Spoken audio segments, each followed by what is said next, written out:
দেখো এবার এই টাইপের সমস্যা কি দেওয়া আছে 9 কিউব 9 কিউব 9 কিউব, কিন্তু উপরে দেওয়া আছে রুট।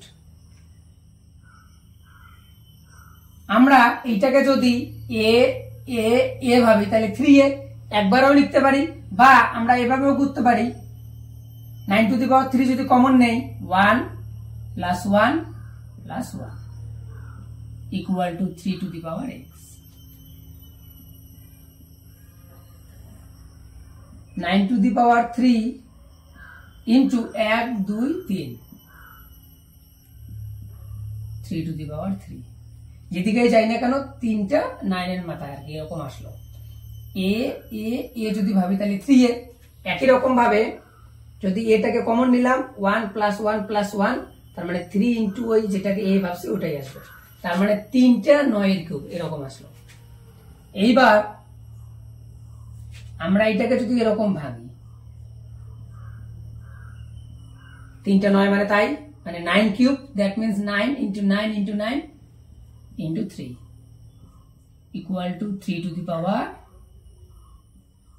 x। এইবার আমরা জানি রুট ওঠার নিয়ম কি, দুইটার থেকে একটা, তাহলে এই দুইটা 9 এর থেকে একটা 9 বের করলাম, ইন্টু এবার এই যে 9, এই 9 এর থেকে আমরা বের করলাম 3, ইন্টু পাশে থাকলো রুট 3। কেন?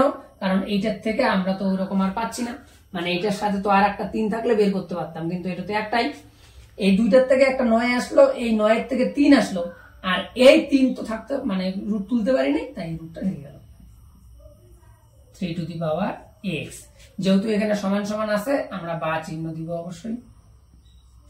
এবার দেখো এই জায়গায় কি আসলো 3 টু দি পাওয়ার x, আর এই জায়গায় আসলো 9 3, এটা আবার রুট 3। এবার এই সবগুলোকে আমরা 3 এর পাওয়ারে নিয়ে যাই, তার মানে 9 কে আমরা লিখতে পারি 3 স্কয়ার, ইন্টু এখানে 3 টু দি পাওয়ার 1 দিতে পারি, ইন্টু এইটা মানে আমরা দিতে পারি 3 to the power half equal to 3 to the power x। এইবার এটাও 3 এটাও 3 এটাও 3, সবগুলো পাওয়ার তাহলে যোগ করে দেই, কারণ আমরা জানি সূচকের নিয়মে গুণের সময় যোগ হয়। তার মানে 2 plus 1 plus half equal to 3 to the power equal to 3 to the power x।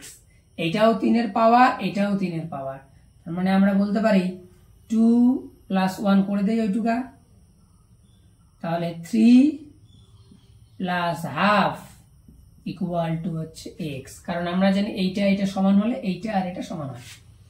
এবার আমরা যদি লসাগু করি 2 এটা এটা গুণ 3 দুগুণে 6 আর 1 7 ইকুয়াল টু হচ্ছে x।